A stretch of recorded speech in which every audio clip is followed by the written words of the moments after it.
S-Rad Joe here. Hey, I'm sitting in my RV and I wanted to talk to you a little bit about my new drone. I'll be right back. So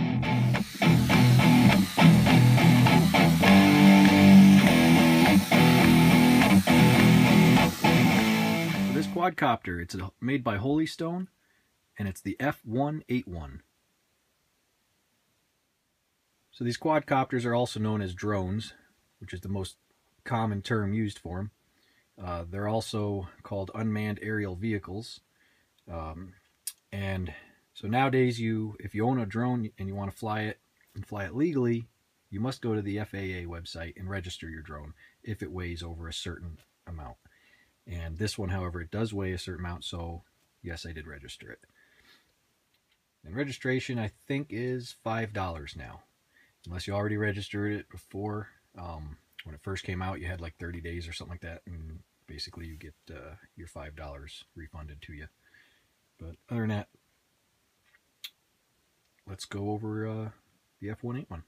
So when you buy your F181, you'll have to install your guards and your rotors, and then your landing gear as well. Not a big deal.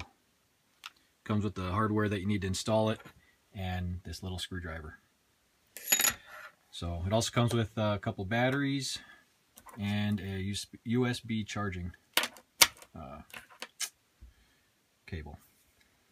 Comes with a little flash drive here. And yes, it is the kind that you can take some video. You see underneath it, that's the video camera. And you have your controller. And I bought 2 extra batteries and a charging cable just because they're only 7 minutes a piece fly time, so you can always have some charging while you're flying. So it's just a good idea to have some extra batteries. Pretty cool. These are the 3.7 800 milliamp lithium polymer rechargeables. So but again, it takes about an hour and 20 minutes to charge your battery, and that's just one. Because I have 2 cables, at least I can get 2 of them charged in that time. So you can either plug these into your computer, or if you have a wall socket that has a USB hookup, you charge one on the wall, one on your computer. For your controller, it's pretty basic. Just turn it on. And on these, it wants you to move it up and down, and then that connects it or syncs it to your drone. And then as you increase your throttle up, you can see you have on the percents there to basically saying 100% throttle. And then the controls comes with instructions, so I'm not going to go over them all right now. But this is just an LCD display. It does not show the video in this. So you can't actually see real time what your drone sees through this. It's not how this one works. You have to take, on the back, you have to take this little memory card out. Okay. There you are. Little 2 gig memory card comes with it. You take this out, and then you can read your videos and save them and do what you want with them. So you have your video you took on your little memory card, and I can't do it one-handed right now, but yes, it goes right into the back of the adapter. We'll see. So it goes back in the adapter, and then it's a USB, so you can plug that right back into your computer, and that's how you can read your pictures or your video, whatever you're taking on your drone, because it does pictures as well. And then you can view them on your computer, save them to your computer, do whatever. And I'm going to show you how we can change the batteries. So you have it upside down. Just pull this out and lift it up. It stays connected. Then you have your battery connection in here.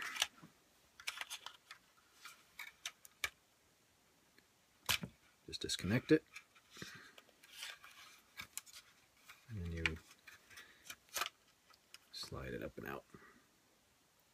There you go. Take your new battery.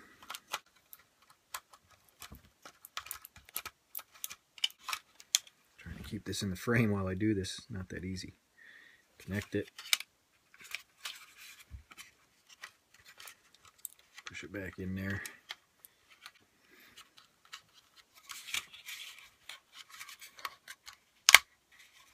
There you go.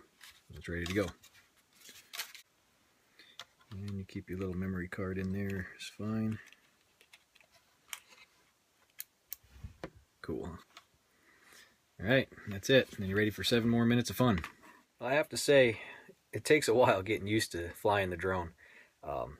Really exciting the first time, and then you gotta, you know, when you're filming it or you're trying to use the video function on it, and it's just pressing this down button to start and stop your video. But man, I'll tell you what, then you're worried about keeping it elevated or flying at certain elevations, and the same left throttle stick turns it, so, you know, on the yaw, and it turns it, and it's hard to control. You know, you got forward and backward, and then left and right, and then it could be looking at you, and then your right is its left, you know, so it's gonna be confusing. It does have some kind of headless mode, so it's supposed to make it easier for beginners to fly. I haven't really done a whole lot with that, but basically if it's pointing in any direction, your right's always going to be its right or something like that. So yeah, I don't know, give it a shot. I think the price on these it's around $150, so it's not bad for an entry-level drone to get into it. You can have a lot of fun with this. Oh, and it does come with spare rotors, so if you wreck and you break one of the rotors up top or anywhere, you know, there's 4 of them on it, it comes with 4 spares, so a lot of fun. So I think, yeah, get yourself one of these and try flying it, you know, and get some practice with it. It's just it's a blast to fly, you know. And my thoughts are, if you're asking yourself, well, how much should I spend on a drone? I mean, obviously that's up to you, but I don't, you know, just me, I don't want to go and buy $1,000 drone, having never flown one before. I like the idea that this is a very relatively inexpensive one, and you know, this thing's built. I mean, it's really lightweight, and it doesn't seem like it can take the abuse, but I've already crashed it several times, so it's taken the abuse, and it's still going. Would you want to do that with your $1,000 drone? I don't know. I wouldn't. So I wasn't wanting to get something that expensive right off the bat. Learn with something a little more inexpensive. All right. Well, thanks for watching.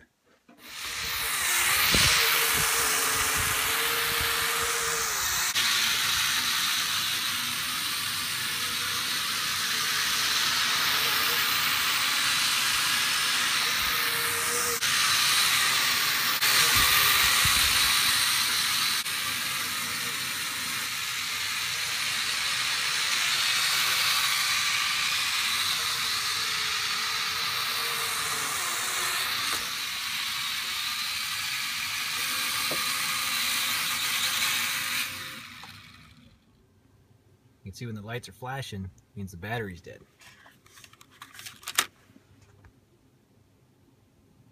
"7 minutes. It's about the fly time that you get. And you got to charge it for like an hour and 20 minutes, I think it is.